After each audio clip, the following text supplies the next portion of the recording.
In the 8th month, in the 2nd year of Darius, the word of the Lord came to Zechariah the son of Berechiah, son of Iddo, the prophet, saying, The Lord was very angry with your fathers.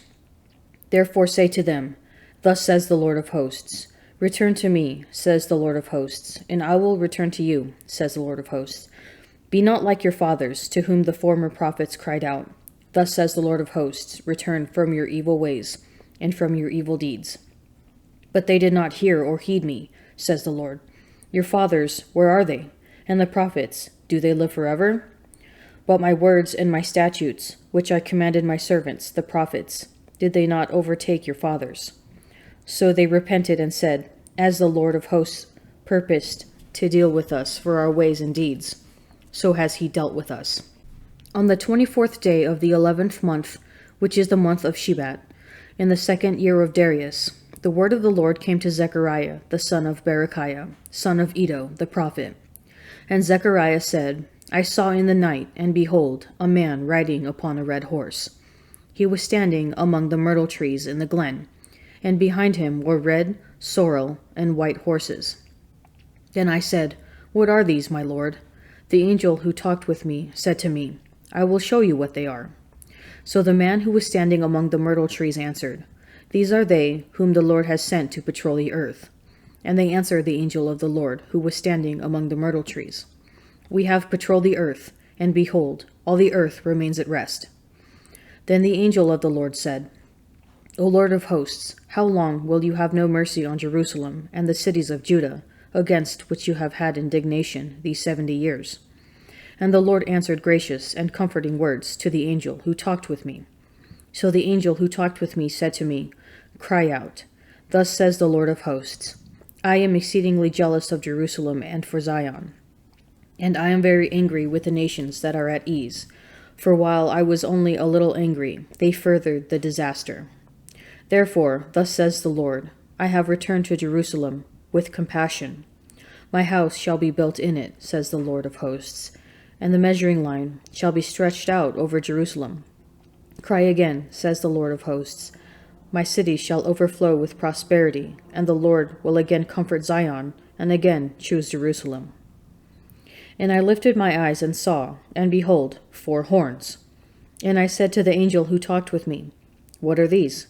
And he answered me, These are the horns which have scattered Judah, Israel, and Jerusalem. Then the Lord showed me 4 smiths, and I said, What are these coming to do? He answered, These are the horns which scattered Judah, so that no man raised his head. And these have come to terrify them, to cast down the horns of the nations, who lifted up their horns against the land of Judah to scatter it. And I lifted my eyes and saw, and behold, a man with a measuring line in his hand. Then I said, Where are you going? And he said to me, To measure Jerusalem, to see what is its breadth and what is its length. And behold, the angel who talked with me came forward, and another angel came forward to meet him, and said to him, Run, say to that young man, Jerusalem shall be inhabited as villages without walls, because of the multitude of men and cattle in it. For I will be to her a wall of fire round about, says the Lord, and I will be the glory within her. Ho, ho, flee from the land of the north, says the Lord, for I have spread you abroad as the 4 winds of the heavens, says the Lord. Ho, escape to Zion, you who dwell with the daughter of Babylon. For thus says the Lord of hosts, after his glory sent me to the nations who plundered you, for he who touches you touches the apple of his eye. Behold, I will shake my hand over them, and they shall become plunder for those who served them. Then you will know that the Lord of hosts has sent me. Sing and rejoice, O daughter of Zion, for behold, I come, and I will dwell in the midst of you, says the Lord. And many nations shall join themselves to the Lord in that day, and shall be my people, and I will dwell in the midst of you, and you shall know that the Lord of hosts has sent me to you. And the Lord will inherit Judah as his portion in the Holy Land, and will again choose Jerusalem. Be silent, all flesh, before the Lord, for he has roused himself from his holy dwelling. Then he showed me Joshua the high priest standing before the angel of the Lord, and Satan standing at his right hand to accuse him. And the Lord said to Satan, The Lord rebuke you, O Satan. The Lord who has chosen Jerusalem rebuke you. Is not this a brand plucked from the fire? Now Joshua was standing before the angel, clothed with filthy garments. And the angel said to those who were standing before him, Remove the filthy garments from him. And to him he said, Behold, I have taken your iniquity away from you, and I will clothe you with rich apparel. And I said, Let them put a clean turban on his head. So they put a clean turban on his head, and clothed him with garments, and the angel of the Lord was standing by. And the angel of the Lord enjoined Joshua, Thus says the Lord of hosts, If you will walk in my ways, and keep my charge, then you shall rule my house, and have charge of my courts, and I will give you the right of access among those who are standing here. Hear now, O Joshua the high priest, you and your friends who sit before you, for they are men of good omen. Behold, I will bring my servant the branch. For behold, upon the stone which I have set before Joshua, upon a single stone with 7 facets, I will engrave its inscription, says the Lord of hosts, and I will remove the guilt of this land in a single day. In that day, says the Lord of hosts, every one of you will invite his neighbor under his vine and under his fig tree. And the angel who walked with me came again and waked me like a man that is wakened out of his sleep. And he said to me, What do you see? I said, I see, and behold, a lampstand all of gold, with a bowl on the top of it, and 7 lamps on it, with 7 lips on each of the lamps, which are on the top of it. And there are 2 olive trees by it, one on the right of the bowl, and the other on its left. And I said to the angel who talked with me, What are these, my lord? Then the angel who talked with me answered me, Do you not know what these are? I said, No, my lord. Then he said to me, This is the word of the Lord to Zerubbabel. Not by might nor by power, but by my spirit, says the Lord of hosts. What are you, O great mountain? Before Zerubbabel you shall become a plain, and he shall bring forward the top stone amid shouts of grace to it. Moreover, the word of the Lord came to me, saying, The hands of Zerubbabel have laid the foundation of this house. His hands shall also complete it. Then you will know that the Lord of hosts has sent me to you. For whoever has despised the day of small things shall rejoice, and shall see the plummet of the hand of Zerubbabel. These 7 are the eyes of the Lord, which range through the whole earth. Then I said to him, What are these 2 olive trees on the right and the left of the lampstand? And a second time I said to him, What are these 2 branches of the olive trees, which are beside the 2 golden pipes from which the oil is poured out? He said to me, Do you not know what these are? I said, No, my lord. Then he said, These are the 2 anointed who stand by the Lord of the whole earth. My son, when you are sick, do not be negligent, but pray to the Lord, and he will heal you. Give up your faults and direct your hands aright, and cleanse your heart from all sin. Offer a sweet-smelling sacrifice and a memorial portion of fine flour, and pour oil on your offering as much as you can afford, and give the physician his place, for the Lord created him. Let him not leave you, for there is need of him.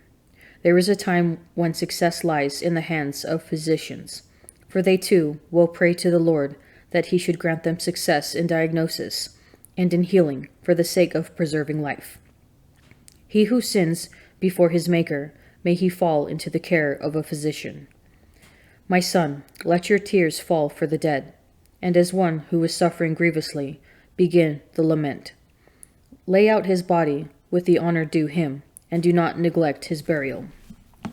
Let your weeping be bitter, and your wailing fervent. Observe the mourning according to his merit, for 1 day or 2, to avoid criticism. Then be comforted for your sorrow, for sorrow results in death, and sorrow of heart saps one's strength. In calamity, sorrow continues, and the life of the poor man weighs down his heart. Do not give your heart to sorrow. Drive it away, remembering the end of life. Do not forget, there is no coming back. You do the dead no good, and you injure yourself. Remember my doom, for yours is like it. Yesterday it was mine, and today it is yours. When the dead is at rest, let his remembrance cease. and be comforted for him when his spirit has departed. But false prophets also arose among the people, just as there will be false teachers among you, who will secretly bring in destructive heresies, even denying the master who bought them, bringing upon themselves swift destruction. And many will follow their licentiousness, and because of them the way of the truth will be reviled. And in their greed they will exploit you with false words. From of old their condemnation has not been idle, and their destruction has not been asleep. For if God did not spare the angels when they sinned, but cast them into hell and committed them to pits of deepest darkness, to be kept until the judgment, if he did not spare the ancient world, but preserved Noah, a herald of righteousness, with 7 other persons, when he brought a flood upon the world of the ungodly, if by turning the cities of Sodom and Gomorrah to ashes he condemned them to extinction and made them an example to those who were to be ungodly, and if he rescued righteous Lot, greatly distressed by the licentiousness of the wicked, for by what that righteous man saw and heard as he lived among them, he has vexed in his righteous soul day after day with their lawless deeds. Then the Lord knows how to rescue the godly from trial, and to keep the unrighteous under punishment until the day of judgment, and especially those who indulge in the lust of defiling passion and despise authority. Bold and willful, they are not afraid to revile the glorious ones, whereas angels, though greater in might and power, do not pronounce a reviling judgment upon them before the Lord.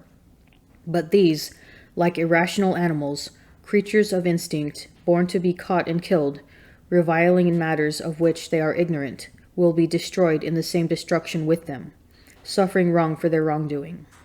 They count it pleasure to revel in the daytime. They are blots and blemishes, reviling in their dissipation, carousing with you. They have eyes full of adultery, insatiable for sin. They entice unsteady souls. They have hearts trained in greed, accursed children. Forsaking the right way, they have gone astray. They have followed the way of Balaam, the son of Beor, who loved gain from wrongdoing, but was rebuked for his own transgression. A speechless donkey spoke with human voice and restrained the prophet's madness. These are waterless springs and mists driven by a storm. For them the deepest gloom of darkness has been reserved. For uttering loud boasts of folly, they entice with licentious passions of the flesh men who have barely escaped from those who live in error. They promise them freedom, but they themselves are slaves of corruption. For whatever overcomes a man, to that he is enslaved. For if, after they have escaped the defilements of the world, through the knowledge of our Lord and Savior, Jesus Christ, they are again entangled in them and overpowered, the last state has become worse for them than the first. For it would have been better for them never to have known the way of righteousness, than after knowing it to turn back from the holy commandment delivered to them. It has happened to them according to the true proverb. The dog turns back to his own vomit, and the sow is washed only to wallow in the mire. It is revealed to St. Peter not only that he will soon die for Christ, but that a great threat is arising for the church. There will be false teachers among you. After warning that many people will follow them, Peter gives us 2 clues to discerning false teachers. They will permit a licentiousness in following base passions, and they will revile the truth. Peter forewarns of this conflict within the church between the true and false teachers, so its occurrence will not throw off the faithful, and they will be able to discern the shepherds from the wolves. The faithful need not lose heart, for the Lord knows how to rescue the godly from trial. The false teachers will promise them freedom, but they themselves are slaves of corruption, for whatever overcomes a man, to that he is enslaved. Enslaved to passions, they fall back into the paganism of the world, but justify it by a new name, claiming such license fits under the banner of Christianity. Peter warns about these false promises, counterfeit to the divine promise with which he began his letter. Why do you think he describes such false promises as waterless springs?